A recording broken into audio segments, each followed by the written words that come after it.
যাদের সাথে টেস্ট ক্রিকেটের হাতে খড়িটা শুরু তারাই বাস্তবতাটা দেখিয়ে দিল বাংলাদেশকে। মাত্র এক মাসের ব্যবধানে মুদ্রার উল্টো পিঠটাও দেখল নাজমুল হোসেন শান্তর দল। পাকিস্তানকে হোয়াইটওয়াশ করে ভারতের বিপক্ষেও সেই একই হারের লজ্জা পেতে সময় লাগেনি ক্রিকেটের এই বনেদি ফরম্যাটে বড্ড অধারাবাহিক শিক্ষা সফরের শিক্ষানবিশ থাকা দলটার।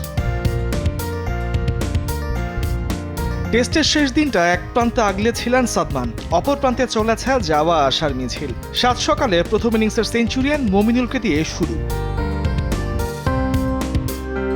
এরপর অধিনায়ক শান্ত ব্যক্তিগত ১৯ রানে রবীন্দ্র জাদেজার বলে অবুঝের মতো দায়িত্ব জ্ঞানহীন রিভার্স সুইপে ফেরেন সাজঘরে। ভারতের মাটিতে প্রথম টাইগার ওপেনার হিসেবে অর্ধশতক করা সাদমান ফিরেছেন ৫০ রানেই। তার সাথেই পট্টা ধরেন লিটনও।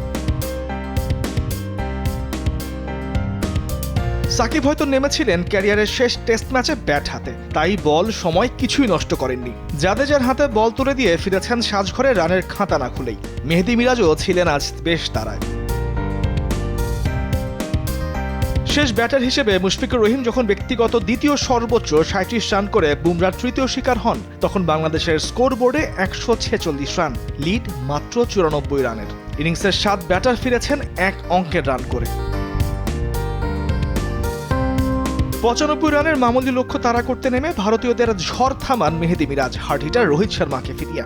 শুভমান গিলও সেই একই মিরাজে বন্দী হয়েছেন খানিক পরেই। তারপর আর কোনো অঘটন ঘটেনি ম্যান ইন ব্লুজদের। প্রথম ইনিংসের পর দ্বিতীয় ইনিংসেও জাসপাল তুলেছেন ৫০। এরপর কোহলি ও ঋষভ পান্থ ফুইলোতে চড়ে জয় নিয়েই মাঠ ছেড়েছে স্বাগতিকরা। তামিমুর রহমান, স্পোর্টস ডেস্ক, দেশ টিভি।